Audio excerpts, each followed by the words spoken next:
Halo, assalamualaikum warahmatullahi wabarakatuh. Kepada teman-teman semuanya, kita lanjutin part yang kedua ya. Tadi saya udah nyari-nyari spare partnya. Berhubung kalau baru sepertinya susah di sini, jadi saya nyari cabutan aja. Yang penting kondisinya masih bagus ya. Nah, ini diodanya ini kita pakai kodenya nih RL207 ya.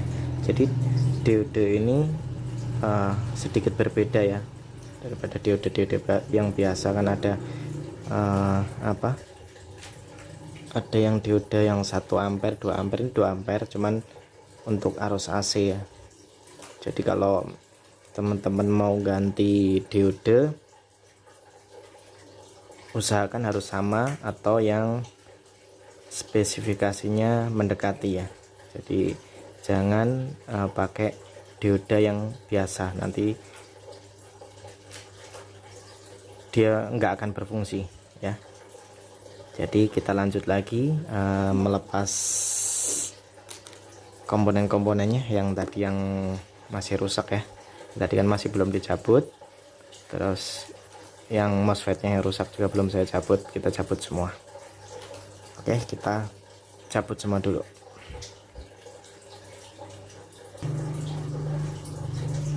Oke teman-teman, ini kita lanjutin lagi. Udah saya lepas ya. Ini di bagian fuse sudah saya lepas. Ini diodenya 2 udah saya lepas. Satu lagi udah saya lepas. Terus yang di MOSFET ya, MOSFET udah saya lepas. Sekarang saya pasang dulu ya, saya skip dulu. Lanjut lagi teman-teman. Ini diode udah saya pasang ya. Udah saya pasang. Fuse belum, biarin aja dulu. Terus kalian yang baru ya, baru-baru benar belajar di dunia elektronik, saat memasang spare part harus selalu diperhatikan untuk kakinya ya. Jadi apalagi untuk diode ada plus minusnya, jadi harus dilihat di gambarnya ya, jangan sampai terbalik. Soalnya kalau misalnya terbalik nanti malah akan bisa rusak lagi ya. Jadi sayang spare part yang kita udah ganti malah nanti dia buang-buang ya. Jadi selalu teliti dalam perbaikan ya. Jadi perhatiin tanda-tandanya ya. Kalau resistor bisa bolak-balik, yang elko diode, nah itu harus sesuai ya. Terus untuk MOSFET jangan dipasang dulu ya. MOSFET-nya jangan dipasang dulu karena kita belum tahu ini kondisi udah normal apa belum ya. Jadi kalau misal kita dalam perbaikan itu harus bertahap. Soalnya kalau langsung kita pasang semua nanti malah akan rusak lagi ya, sayang nanti spare partnya. Jadi kita bertahap dulu ya. Ini untuk diode udah saya pasang, jadi kita nanti akan melakukan pengecekan di bawah kaki elko ini dan sekitaran sini. Soalnya IC ini kita juga belum tahu apakah IC ini rusak atau tidak ya. Soalnya kalau IC itu tidak bisa diukur, kecuali nanti kalau pas posisi sudah ada tegangan baru kita bisa lihat IC ini normal atau tidak ya. Jadi kita harus kasih tegangan dulu. Oke teman-teman, nah sebelum kita lakukan pemasangan AC dulu ya, pemasangan kabel AC yang buat tegangan, buat masukin tegangan, kita punya trik ya untuk perbaikan power supply. Kita ada triknya, yaitu kalian harus siapin bolam lampu. Ini dia sebesar ya, kalau saya biasanya menggunakan 100 watt ya. Tujuannya untuk apa? Nanti untuk beban saat kita perbaikan. Jadi kalau misalnya masih ada rangkaian yang belum beres di sini, nanti lampu ini akan menyala terang. Jadi berarti tandanya dia masih ada yang short. Terus fungsinya bagusnya itu kalau kita pasang bolam ini, alat yang misalnya masih dalam keadaan short itu dia tidak akan meledak ya di komponennya. Jadi kita tidak buang-buang uang, buang-buang komponen ya. Jadi kita selalu gunakan untuk perbaikan itu bolam lampu. Kalau saya biasanya pakai 100 watt. Oke, kita langsung pasang aja. Untuk pemasangannya ini di seri ya, kita seri. Makanya kenapa fuse belum saya pasang, karena ini untuk pemasangan bolam ya di fuse. Kita solder dulu di bagian fuse.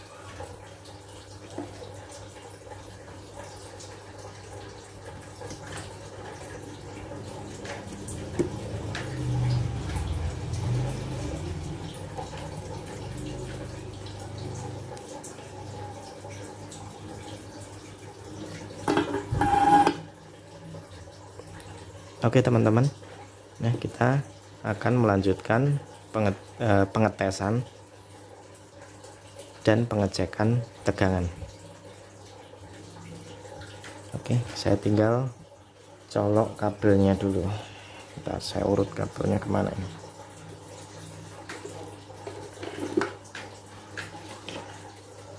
Oke ya teman-teman, kita colokkan kabelnya dulu.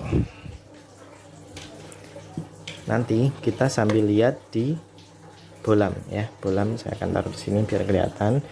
Kalau bolam ini terang, nyalanya terang, berarti masih ada konslet di bagian rangkaian. Tapi kalau posisi bolam ini redup atau nyala kecil ya, itu aman, atau tidak nyala sama sekali juga aman ya, karena di rangkaian ini dia masih belum bekerja kan, belum bekerja semua karena MOSFET masih saya lepas. Oke teman-teman, saya colokin dulu. Nah, udah saya colokin, posisi bolam kondisi nggak nyala, berarti ini aman, tidak ada yang short ya. Oke, langsung aja kita cek lagi. Jangan lupa kita kalau pengecekan, karena kita mau ngecek di DC voltnya, di elko kita gunakan di DC ya. Untuk pengecekan kita kan di DC itu listrik kita pakai 220. Jadi kalau di rangkaian udah keluar dari diode dan elko itu kisaran 300 voltan ya. Jadi kita gunakan di 1000 untuk jaga amannya ya. Soalnya kan kita tidak tahu. Tapi kalau biasanya sekitar 300 volt.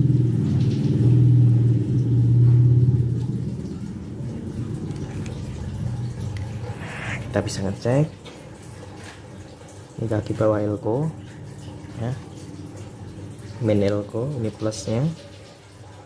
Nah kita bisa lihat tuh tegangannya ya, tegangan udah hadir ya. Nanti kita bisa turunin lagi kalau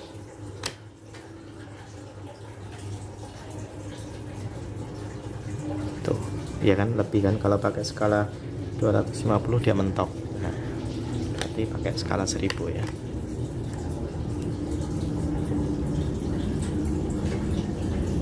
Nah oke teman-teman ya, bisa lihat tuh di avometer bergerak dia. Oke, setelah itu kita cek lagi, ini tetap groundnya di sini ya, di main. Terus di MOSFET ya, di MOSFET kita ceknya di kaki gate. Kalau MOSFET itu ada biasanya kodenya itu GDS ya, gate, drain, sama source-nya ya. Nanti bisa saya tampilin kode-kodenya, gambarnya ya.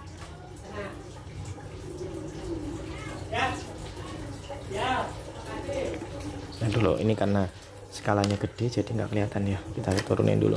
Biasanya dia kecil soalnya kalau untuk gate rata-rata dia 4,5 volt.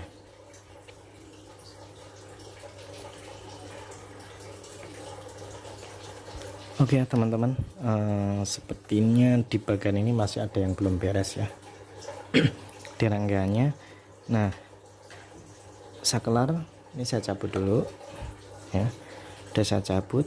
Nah, di bagian elko hati-hati ya, ini masih menyimpan tegangan ya, kita bisa ukur, dia biasanya masih menyimpan sisa nih, kalian bisa lihat nih sisanya ya. Saya pakai skala 250 untuk sisa tegangannya ya, masih ada sekitar di atas 50 ya, mulai turun ya. Nah, ini kalau kita pegang itu masih nyetrum, caranya kita buang dulu, bisa menggunakan bolam yang tadi, bolam kita buang dulu tegangannya. Nah, kalau udah kita buang ini pasti aman, kita bisa cek lagi tuh, udah nggak ada tegangannya kan, jadi aman kalau dipegang. Jadi teman-teman selalu hati-hati ya. Ini saya cek dulu di bagian dekat-dekat IC komponennya dulu, kita cek dulu teman-teman di rangkaian ini. Kalau kalian lihat mana afronya,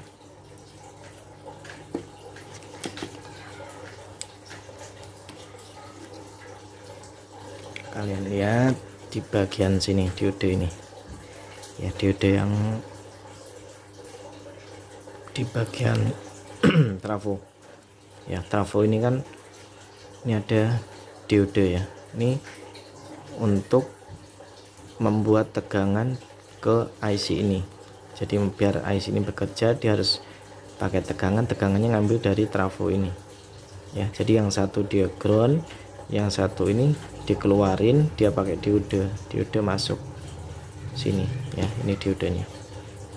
Nah, ini kalau saya cek di sini ya, kalau saya cek ya, ini masih skala 220. Bentar, kita skalanya pakai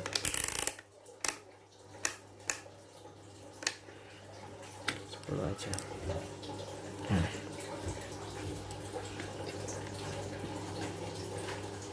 Kalau kita ukur ini, kalian lihat hampir mentok ya, karena memang ininya juga anggap aja mentok. Ini saya pentokin dulu ya, lalu saya nolin.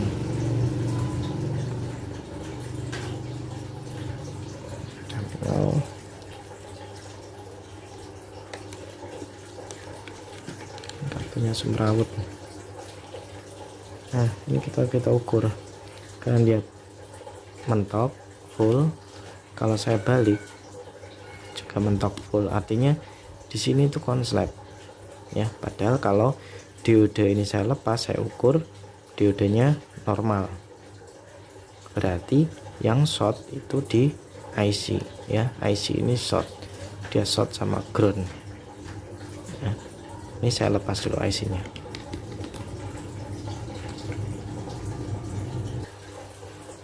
Oke teman-teman, IC udah saya cabut ya. IC nya dia pakai tipe berapa ini, 2269 ya, 2269 ini IC PWM nya. Nanti saya cari datasetnya dulu deh. IC nya biasanya kalau IC PWM hampir sama, nanti bisa pakai IC PWM yang lain yang mungkin ampernya mendekati ya, saya lihat dulu. Nah, ini yang tadi saya cabut IC nya, kita tes dulu di bagian diode. Nah, tadi kan short, sekarang kita cek dulu.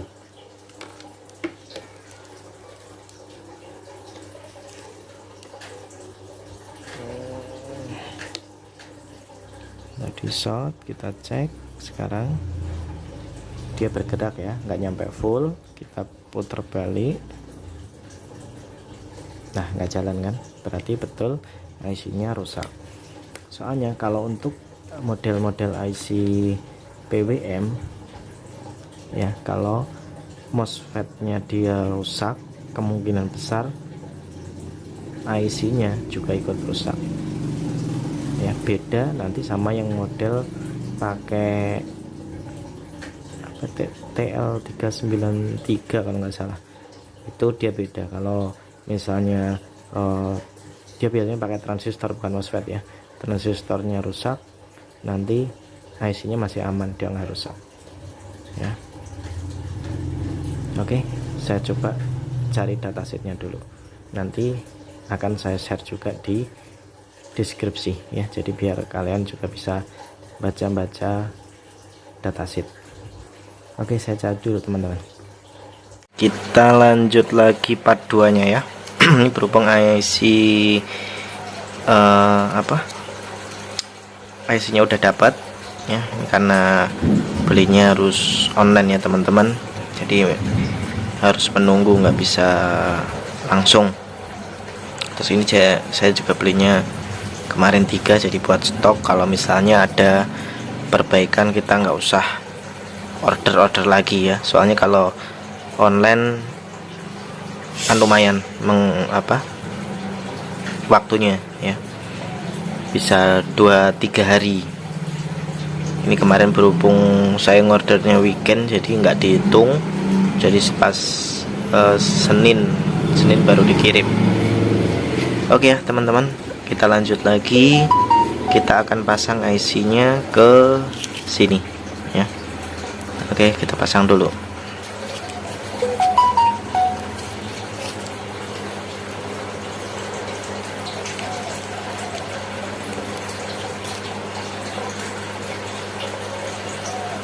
Ini IC nya sama ya teman-teman, dia pakai IC OB2269. Ini IC yang biasa dipakai buat switching ya. Oke teman-teman, ini IC nya sudah dipasang ya, sudah dipasang. Terus belakang juga sudah saya solder.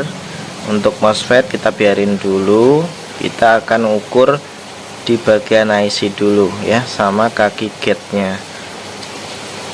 Jadi kalau kita perbaikan di power supply bertahap ya teman-teman, jadi nggak bisa langsung kita ganti semua komponen langsung jadi, belum tentu. Jadi harus bertahap dulu, tujuannya biar tidak merusak komponennya lagi. Oke teman-teman, saya siapin dulu avometernya. Oke, lanjut lagi teman-teman. Kita yang kemarin saya lepas kabel bolamnya ya, kita pasang kembali di bagian fuse ya, bagian fuse di sini kita pasang kembali.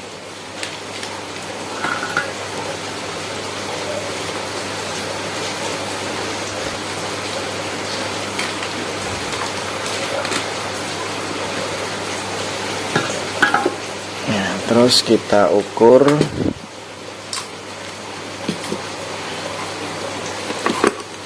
kemarin. Kalau kita lihat di bagian dari trafo ya, tegangan sini kan ada diode nih. Tegangan diode ini kemarin itu short ya, karena IC nya yang short. Nah, kita coba ukur kembali. Kita pakai skala di 10. Nah, kita pentokin aja ke 0. Oke ya, kita ukur kemarin kan kalau posisi gini diode short, padahal diodenya tidak short ya teman-teman ya. Ini nyambung. Nah, ini kan tidak kan, kemarin kalau kita bolak-balik di sini kan full teman-teman. Nah, sekarang kan enggak, karena kemarin memang IC nya itu sama groundnya posisi, jadi ya, yang sebelah sini kan ground nih, jalur ground. Kalau ukur kita ground sama VCC plusnya Ini posisi diode sini, yang diode posisi diode nomor sini ya. Nah ini kemarin tuh short teman-teman. Nah ini aman ya, tidak ada short. Nah, di sini kan juga short kan, ini aman ya gitu. Jadi kemarin karena memang IC-nya rusak, biasanya memang kalau FET-nya kena, IC-nya juga pasti kena dia. Oke teman-teman, kita colokin ke tegangan dulu ya, sambil kita ukur-ukur dulu. Ini bola udah saya seri ya, udah saya seri, kita tinggal colokin. Oke ya teman-teman, udah saya colokin, kita tinggal ukur. Selalu hati-hati, skala jangan sampai salah.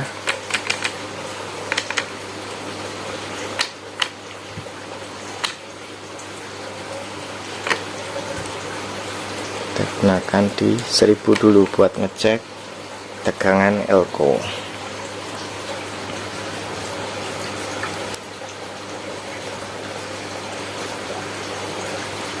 Nah, tegangan elko udah ada ya teman-teman, udah ada. Sekarang kita ukur, jadi turunin karena elko kan besar tegangannya, kita turunin skalanya di 50. Ini untuk ngecek tegangan yang ke diode ya teman-teman, yang diode yang ke IC.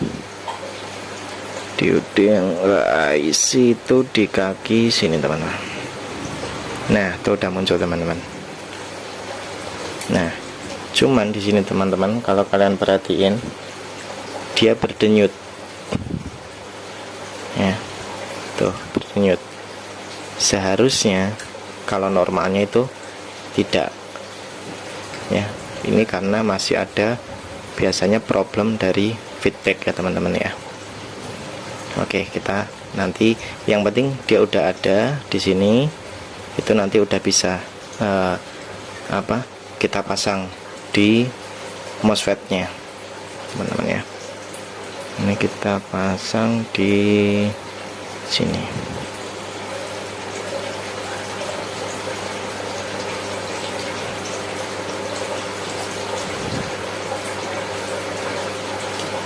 Dia pasti berdenyut ya, gak apa-apa. Kita bisa pasang MOSFET-nya, nanti tegangan dia pasti berdenyut, biasanya lampunya kedip-kedip. Itu karena dia ada problem di output ya, di outputnya. Oke teman-teman, saya pasang MOSFET-nya dulu. Oke teman-teman, kita lanjut lagi. Ini MOSFET udah saya pasang ya, MOSFET sudah pasang. Tadi saya nyari kan aslinya MOSFET-nya ini. Aslinya kemarin dia kodenya itu GF5N60 ya, 5N60. Terus ini sama ya teman-teman, GN6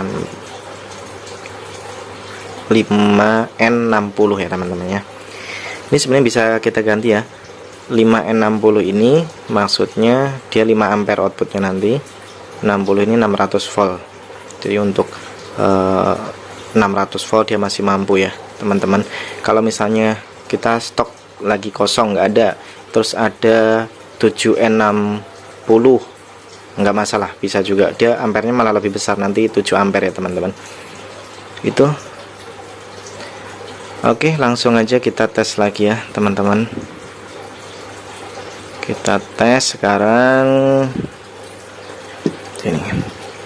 Kita bersihin bawahnya, soalnya kadang dia ada serbuk-serbuk timah ya teman-teman. Timah, kalian hati-hati, jangan sampai ada yang konslet. Oke teman-teman, ini posisi bola masih saya tancap ya, soalnya nanti kalau ada yang belum beres, spare part yang di sini kondisinya masih aman ya. Oke, kita lihat aja di indikatornya teman-teman. Indikatornya nanti udah nyala atau belum ya. Oke teman-teman, saya colok dulu.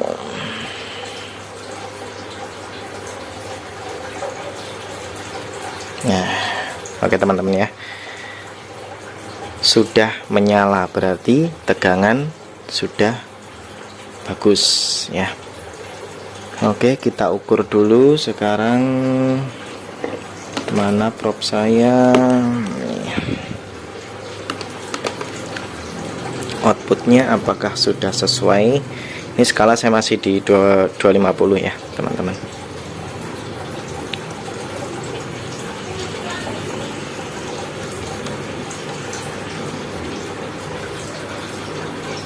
Nah ini kan mainnya di sini, ini plus ya. Nah ini udah jalan nih teman ya. Ini karena masih skala di 250. Sebentar saya ganti saklarnya dulu karena posisinya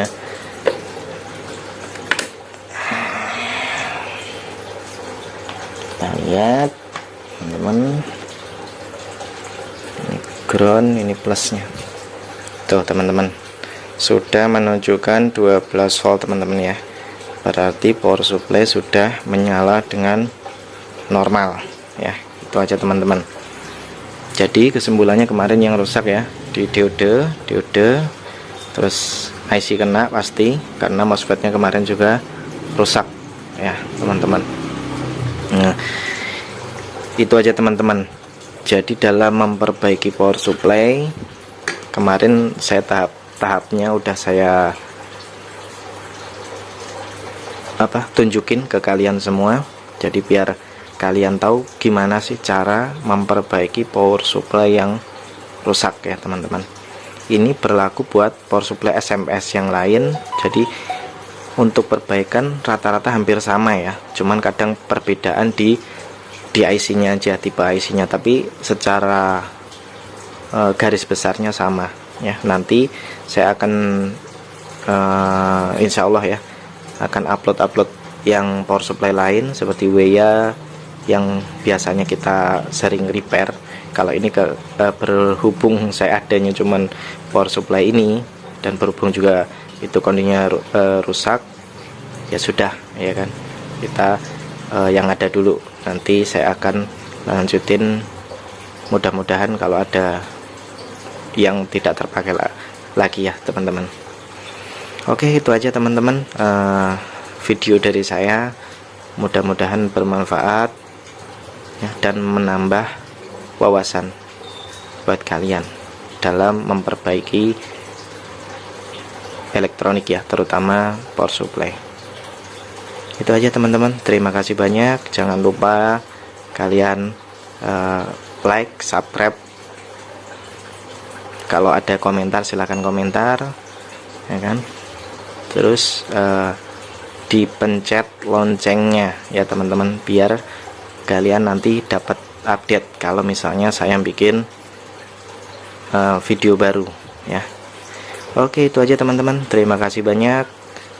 Selamat siang teman-teman. Assalamualaikum warahmatullahi wabarakatuh.